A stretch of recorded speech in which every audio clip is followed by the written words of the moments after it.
Palestinian resistance की एक बहुत मजबूत आवाज, लीडरशिप की आवाज को इजराइल ने आज खामोश कर दिया। कुछ लोगों के लिए वो मिलिटेंट हो सकते हैं, कुछ लोगों के लिए वो शहीद हो सकते हैं, लेकिन पैलेस्टीनियन लोगों के लिए तो आजादी की आवाज थे। और आज इजराइल ने उनको असैसिनेट कर दिया। ईरान में ये असैसिनेशन किस तरीके से हुआ, अभी इसकी कोई कंफर्मेशन नहीं आई। हालांकि सऊदी अरब का एक आउटलेट है, उसने ये दावा किया कि एक गाइडेड मिसाइल के जरिए से जब वो मसूद पेजिशकान के सेरेमनी से लौट रहे थे, उनके शपथ ग्रहण समारोह से लौट रहे थे, वो सेरेमनी से, उसके बाद गाइडेड मिसाइल से हमला हुआ जहां वो रह रहे थे और उनकी जो इस तरीके से हत्या कर दी गई। सवाल उनकी हत्या का नहीं है क्योंकि इजराइल ने उनकी हत्या की है, ये भी सवाल नहीं है। सवाल है ईरान में उनकी हत्या का। ईरान में कैसे असैसिनेशन हुआ, इसको हमें जरूर जवाब देना चाहिए और ईरान को इसकी कहीं ना कहीं जिम्मेदारी लेनी चाहिए। उनके मेहमान की जो उनके मुल्क में आए और इतना हाई प्रोफाइल टारगेट जिस पर इजराइल खुलेआम कह रहा है, नेतन्याहू जो कि इजराइल के प्रेसिडेंट है वो लगातार कह रहे हैं कि हम हमास की जो पॉलिटिकल लीडरशिप है उसको खत्म कर देंगे। उसके बाद वहां पर सिक्योरिटी ब्रीच क्यों हुआ, ये नाकामयाबी सीधे सीधे ईरान की जो सिक्योरिटी एजेंसीज हैं और उनकी कामयाबी है, IRGC की नाकामयाबी है कि आप इतने हाई प्रोफाइल टारगेट को जो कि इजराइल के लिए बहुत ही इंपॉर्टेंस रखता है, वो आप उसको सेरेमनी में बुलाते हैं, फिर आप उसको सिक्योरिटी देने में किस तरीके से नाकामयाब हो जाते हैं। और एक ऐसे कंट्री में जहां लगातार इस तरीके के सिक्योरिटी ब्रीच हो रहे हैं, अभी 1.5 महीने पहले ही वहां के प्रेसिडेंट इब्राहिम रईसी की हेलीकॉप्टर में इंसिडेंट में एक डेथ हुई। हालांकि वो इंसिडेंट था या उसके पीछे किसी तरीके का कोई साजिश थी, वो अभी इन्वेस्टिगेशन का पार्ट हो सकता है वहां की, लेकिन सवाल उस पर उठे थे। उसके ठीक 1-1.5 महीने के अंदर एक दूसरे इस तरीके की घटना घट जाती है।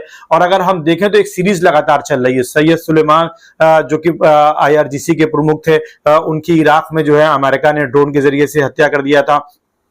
फखरी निजाज साहब जो कि ईरान के साइंटिस्ट थे, एटॉमिक बम के पूरे वो एक तरीके से आर्किटेक्ट थे ईरानियन एटॉमिक बम के, उनकी वहां पे हत्या की गई। और कई सारे साइंटिस्ट जो छोटे छोटे साइंटिस्ट हैं, यह पूरा एक ऑर्गेनाइजेशन उनका है एटॉमिक रिसर्च का, उस पर लगातार इजराइल हमला करता रहा है। उसके बाद एक इतना हाई प्रोफाइल टारगेट इजराइल के लिए वो ईरान पहुंचता है और ईरान में अभी वो इब्राहिम रईसी के जनाजे में भी शामिल होने पहुंचे थे, जनाजे की नमाज में शामिल हुए थे। खुमैनी साहब के साथ उनकी मुलाकात हुई थी, वो वीडियो और वो फोटो बहुत वायरल हुआ था। उसके बाद उनकी सिक्योरिटी के लिए इस तरीके की व्यवस्था करना, इस तरीके का इंतजाम करना, यकीनन ये ईरान की नाकामयाबी को उजागर करता है और हमको इस नजरिए को जरूर उठाना चाहिए। यकीनन एक बहुत बड़ा सानिया हुआ है, इस्लामिक वर्ल्ड के लिए बहुत बड़ा सानिया हुआ है और पैलेस्टीनियन लोगों के लिए, उनकी आजादी के लड़ाई के लिए एक बहुत बड़ा डैमेज है, एक बहुत बड़ा नुकसान पहुंचा है। लेकिन उससे भी बड़ा सवाल ईरान का है कि ईरान अगर सिक्योरिटी नहीं प्रोवाइड कर सकता है तो ईरान इस तरीके के प्रोग्राम में ऐसे लोगों को क्यों इन्वाइट करता है जो लोग बंकरों में अपनी जिंदगी गुजार रहे हैं। इजराइल के अटैक से बचने के लिए आप ऐसे लोगों को ओपन सेरेमनी में, ओपन प्रोग्राम में क्यों इन्वाइट करते हैं अगर आप उनको सिक्योरिटी नहीं प्रोवाइड कर सकते।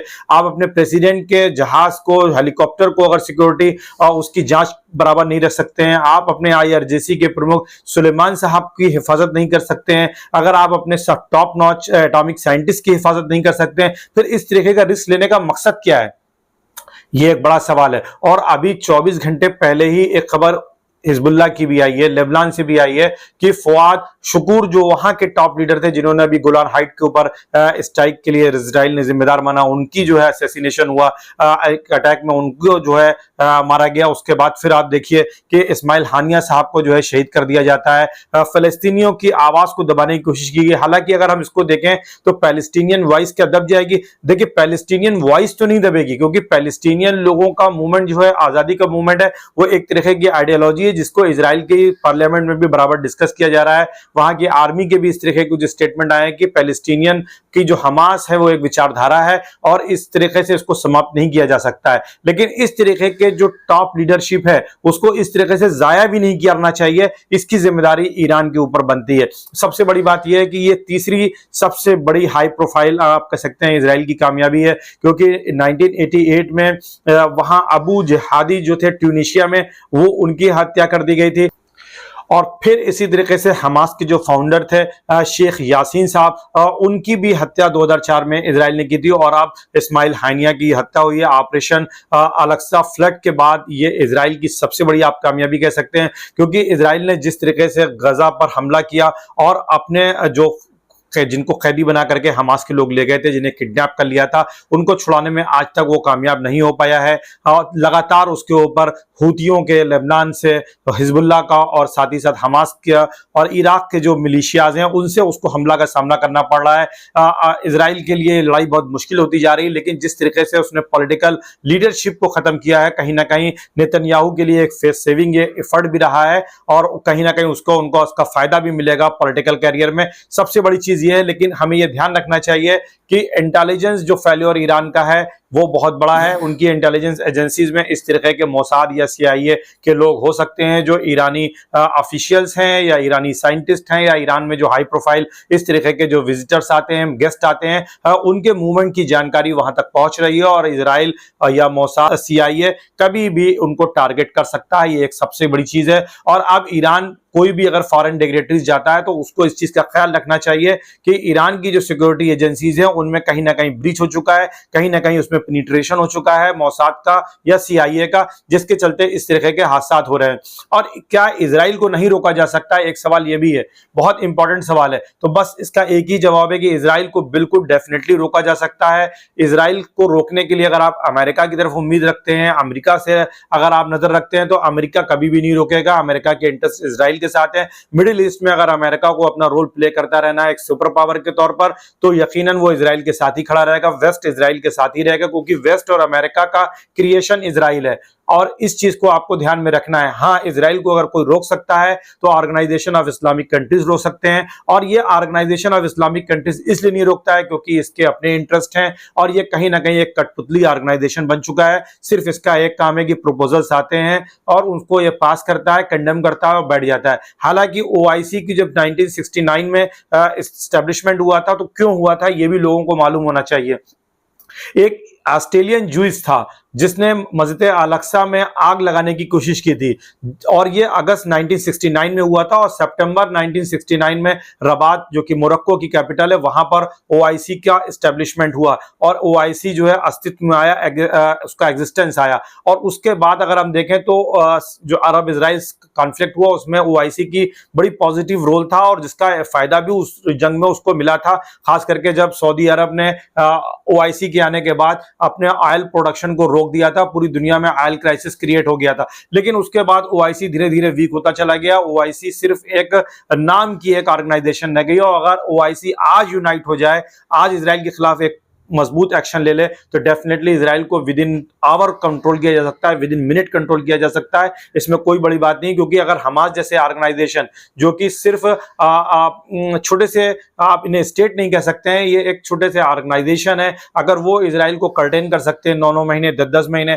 अगर हिजबुल्लाह को रोकने में इजराइल को परेशानी हो रही है, अगर हूतियों को रोकने में परेशानी हो रही है, तो इतने बड़े जो मुस्लिम कंट्रीज हैं उनके सामने इजराइल का टिकना बहुत मुश्किल हो जाएगा, डिप्लोमेटिक तौर पर भी और साथ ही साथ इकोनॉमिकली और मिलिट्रीली भी। हर पॉइंट ऑफ व्यू से इजराइल के लिए मुश्किल होगा और इजराइल सीधे सीधे घुटनों के बल आ जाएगा। लेकिन चूंकि इस्लामिक कंट्रीज डिवाइडेड है, ये एक बड़ा इंपॉर्टेंट पॉइंट है और ईरान को भी अपनी स्ट्रेटजी को रीडिफाइन करना पड़ेगा। ईरान को ये चीज समझनी पड़ेगी कि अगर वो इस तरीके के किसी भी पॉलिटिकल जो लीडरशिप है अगर उनको बुलाता है तो उन्हें प्रोटेक्शन दे, और ईरान को अपनी इंटेलिजेंस एजेंसीज को फिर से रिव्यू करना पड़ेगा, फिर से उसे वहां पर वो सारी चीजें चेक करनी पड़ेंगी कि क्या मोसाद के लोग या CIA के लोग उसमें शामिल हैं, और अगर शामिल हैं तो कैसे शामिल हुए, और उनके साथ कठोर से कठोर पनिशमेंट होना चाहिए, ताकि कोई भी फॉरेन डिग्नेटरीज किसी भी देश की जाए उसकी सिक्योरिटी पे सवाल ना उठे, क्योंकि ये ईरान के डिप्लोमेटिक रिलेशन को अन्य देशों के साथ खराब कर सकता है। हालांकि हमास चूंकि एक कंट्री के तौर पर अभी सामने नहीं आया है,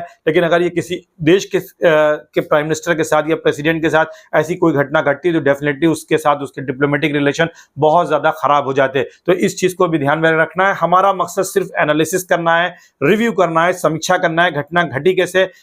ये कोई घटना ऐसी नहीं है कि इस पर सनसनी पैदा की जाए।